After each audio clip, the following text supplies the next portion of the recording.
Hello বন্ধুরা, আজকে যে বিষয়টি নিয়ে আলোচনা করতে চাই সেটি হলো পৃথিবীর অন্যতম একটি সুন্দর মহাদেশ হচ্ছে আফ্রিকা।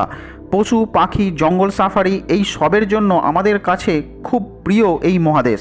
তবে একটি আশ্চর্যের বিষয় হলো সারা পৃথিবীর মধ্যে 60% সূর্যের এনার্জি এই মহাদেশে পৌঁছলেও আফ্রিকায় সমস্ত ইলেকট্রিসিটি এনার্জি ও ডিম্যান্ডের মাত্র 0.6% চাহিদা পূরণ করা হয় সোলার এনার্জি থেকে। আর এর থেকে প্রায় 10 গুণ বেশি ইলেকট্রিক এনার্জির ডিমান্ড পূরণ করা হয় হাইড্রো ইলেকট্রিক পাওয়ার প্লান্ট থেকে। আশ্চর্যের হলো যেখানে সোলার এনার্জি অতিরিক্ত পাওয়ার কথা, সে দিকটা কেন আফ্রিকা অ্যাভয়েড করে, যেখানে প্রচণ্ড সূর্যের তাপমাত্রা অ্যাভেলেবেল থাকা সত্ত্বেও। তো চলো আজকে তোমাদের কাছে প্রকৃতির কিছু আশ্চর্য ইকুয়েশন নিয়ে কথা বলা যাক। এই বিষয় নিয়ে একটু খোঁজাখুঁজির পর একটা আশ্চর্যজনক তথ্য আমি লক্ষ্য করেছিলাম। সেটা হলো, ধরে নাও সোলার এনার্জি পাওয়ার জন্য আফ্রিকার সাহারা মরুভূমিকে যদি সোলার প্যানেল দিয়ে ঢেকে দেওয়া যায়, তাহলে পৃথিবীর একটি বিরাট অংশে খুব বাজেভাবে ওয়েদারে এফেক্ট করবে। তার কারণ ওয়েদারের সাইকেলটাই বদলে দেবে এই পদক্ষেপ, যার ফলে সেই শুকনো মরুভূমিতে বৃষ্টিপাত হবে। আটলান্টিক মহাসাগর সমেত অন্য বিভিন্ন মহাসাগরে সাইক্লোন শুরু হবে রেগুলার মাত্রায়। আর সব থেকে আশ্চর্যের ঘটনা যেটা অবশ্যই ঘটবে সেটা হলো দক্ষিণ আমেরিকা তথা সারা পৃথিবীর ফুসফুস বলে যাকে ধরা হয় অ্যামাজন ফরেস্ট, সেই জায়গা মরুভূমিতে রূপান্তরিত হবে। এই কথাটি বললাম তার কারণ এর পিছনে প্রাকৃতিক ঘটনার একটা প্রেক্ষাপট রয়েছে। আসলে হয়েছেটা কি, যে বছর আফ্রিকার সাহেল রিজিয়নে বৃষ্টি বেশি হয় সেই বছর দেখা যায় যে দক্ষিণ আমেরিকার অ্যামাজন ফরেস্টের বৃদ্ধি অনেক কমে যায়। আবার যে বছর সাহেল রিজিয়নে বৃষ্টি কম হয় সেই বছর অ্যামাজন ফরেস্টের বৃদ্ধি অনেক বেশি হয়। পুরো বিপরীতধর্মী সম্পর্ক দুটো জায়গার। খুব স্বাভাবিকভাবেই তোমাদের এই কথাটি শোনার পর অবাক তো লাগবেই। এর জন্য যেটা বলতে পারি সেটা হলো নাসার এনভায়রনমেন্টাল স্যাটেলাইট ক্যালিপসো যেটা লক্ষ্য করেছিল সেটা হলো প্রতি বছর আফ্রিকার সাহারা মরুভূমি থেকে প্রায় 182 মিলিয়ন টন ধুলো উড়ে যায় আটলান্টিক মহাসাগর অতিক্রম করে প্রায় 4828 কিলোমিটার দূরে অ্যামাজন ফরেস্টে। সত্যিই অবাক ব্যাপার।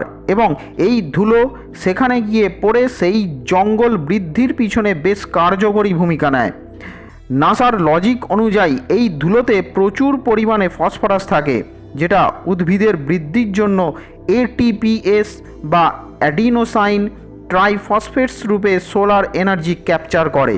পৃথিবীর ইকুয়েটরের দুই পাশে যে ট্রপিক্যাল রিজিয়ন থাকে সেই অঞ্চলে যেটা হয় সেটা হলো বৃষ্টির মাধ্যমে বাতাসে থাকা গাছের প্রয়োজনীয় যৌগ মাটিতে মিশে যায়। আর এখানে যে ফসফরাস মিশ্রিত ধুলো অ্যামাজন ফরেস্টে গিয়ে পড়ছে সেখানেও সেই একই ব্যাপার ঘটে। এবার ভাবো যে সাহারা মরুভূমিতে সোলার প্যানেলের যদি মাস ইনস্টলেশন হয় তাহলে কি হবে জানো? অ্যামাজন ফরেস্ট ধীরে ধীরে মরুভূমিতে পরিণত হবে এবং সাহারা মরুভূমিতে বনাঞ্চল গড়ে উঠবে। মরুভূমিতে যেটা হয়, সূর্যের আলো মরুভূমির সারফেসে এসে পড়ে এবং সেখানকার গরম হাওয়া উপরে উঠে গিয়ে ঠান্ডাও হয়। সেই ঠান্ডা হাওয়া নিচে নামলেও মরুভূমির সারফেস এতটাই গরম থাকে যে সেই ঠান্ডা হাওয়ার সংস্পর্শে বাতাসের জলীয় বাষ্প এসে যে জমাট বেঁধে মেঘে পরিণত হবে, এই প্রক্রিয়াটা সেখানে হয় না। এবার যদি সেই সাহারা মরুভূমিতে সোলার প্যানেলের মাধ্যমে মাস ইনস্টলেশন করা হয় তাহলে যেটা হবে সেটা হলো সেই অঞ্চলের হিট এই প্যানেলগুলো ভালো মতো অ্যাবজর্ব করবে। এর ফলে যেটা হবে, উপর থেকে নেমে আসা ঠান্ডা বাতাস ও বাতাসে থাকা জলীয় বাষ্প একসঙ্গে জমাট বেঁধে মেঘে রূপান্তরিত হতে পারবে। ফলস্বরূপ বৃষ্টি ঝরে পড়বে সাহারার বুকে, যেটা তাকে রূপান্তরিত করবে বড় বনাঞ্চলে। তবে একটা জিনিস তোমরা জানো কি না জানি না, আজ থেকে প্রায় 5000 বছর আগে সাহারার এই মরুভূমি রূপ ছিল না। এখানে অ্যামাজনের মতোই প্রায় জঙ্গল ছিল, আর অ্যামাজনে তুলনামূলক অনেক কম গাছপালা ছিল। কিন্তু যখন থেকে আফ্রিকান হিউমিড পিরিয়ড শুরু হলো তারপর থেকেই পুরো চিত্রটা আলাদা হয়ে গেল। আর মাঝে আটলান্টিক মহাসাগর এর সুবিধাটা শুধু তুলে নিল। কিভাবে, এবার সেটা বলি। প্রথমেই বলেছি যে সাহারা থেকে ফসফরাস মিশ্রিত ধুলো অ্যামাজন ফরেস্টের দিকে উড়ে যায়, কিন্তু এই যাওয়ার পথে প্রথমেই তাকে আটলান্টিক মহাসাগর পেরিয়ে যেতে হয়। সেখানে সেই 182 মিলিয়ন টন ধুলোর বেশ কিছু পরিমাণ পড়ে মহাসাগরের জীব বৈচিত্র্যে এক অদ্ভুত প্রভাব বিস্তার করে। আসলে যেটা হয়, ফটোসিনথেটিক প্ল্যাঙ্কটনসের উপরে শ্রিম্প নির্ভর করে থাকে। শ্রিম্পকে খায় ছোট ছোট সামুদ্রিক মাছেরা, আর ছোট সামুদ্রিক মাছকে খায় বড় মাছেরা। এই হচ্ছে আটলান্টিকের ফুড চেন। প্রথমেই বলি প্ল্যাঙ্কটনসের কথা। এই ফুড চেনে যেটা সব থেকে বেশি ইম্পর্টেন্ট পার্ট, এর বৃদ্ধির জন্য যেটা প্রয়োজন সেটা হলো ফসফরাস ও সূর্যালোক। বোঝাতে পারলাম যে আটলান্টিক মহাসাগরের কি সুবিধা হয়েছে মাঝে থেকে। যদি সাহারায় বনাঞ্চল গড়ে ওঠে তাহলে আটলান্টিকের ফুড চেনটাই নষ্ট হয়ে যাবে। ব্যাপারটা আরেকটু খুলে বলি। 2021 সালে আফ্রিকার ট্রপিক্যাল রিজিয়নে একটা বড় ঘূর্ণিঝড় এসেছিল যার নাম হলো অ্যানা। এই অ্যানার প্রভাব ঠিক কতটা ছিল সেটা নিয়ে বিজ্ঞানীরা যখন রিসার্চ করেছিলেন তখন তারা দেখেছিলেন যে এই ঝড়ের প্রভাবে সমুদ্রের প্রায় 40% প্ল্যাঙ্কটনস নষ্ট হয়ে গেছিল। আর যখনই পরে এই ধরনের কোনো সিচুয়েশান হয়েছিল তখনই সামুদ্রিক ফুড চেনে বড় রকমের বাজে প্রভাব পড়েছিল। যদি সাহারার বুকে মাস সোলার প্যানেল লাগানো হয় তাহলে ফসফরাস মিশ্রিত ধুলোর আগমনে বাধার সৃষ্টি হবে, যেটা প্ল্যাঙ্কটনসের মৃত্যুর কারণ হবে, এবং মাস সোলার প্যানেল ইনস্টলেশনের জন্য অ্যানার মতো ঘূর্ণিঝড়েরও আগমন হতে পারে।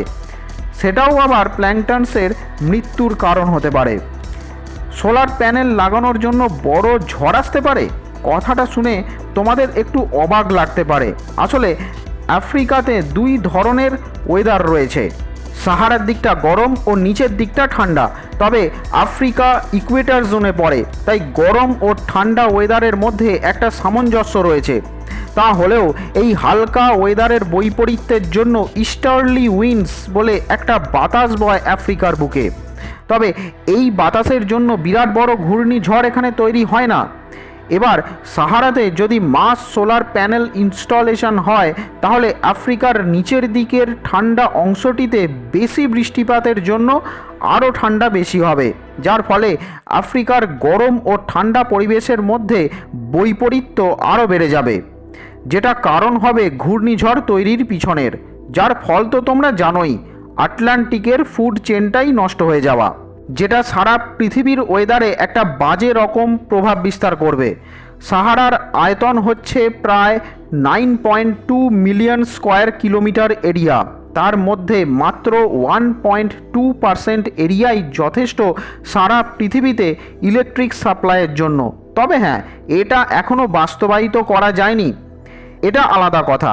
এর প্রমাণ হচ্ছে এখনও পর্যন্ত আফ্রিকাতে প্রায় 60 কোটি মানুষ রাতের বেলা অন্ধকারেই জীবনযাপন করে।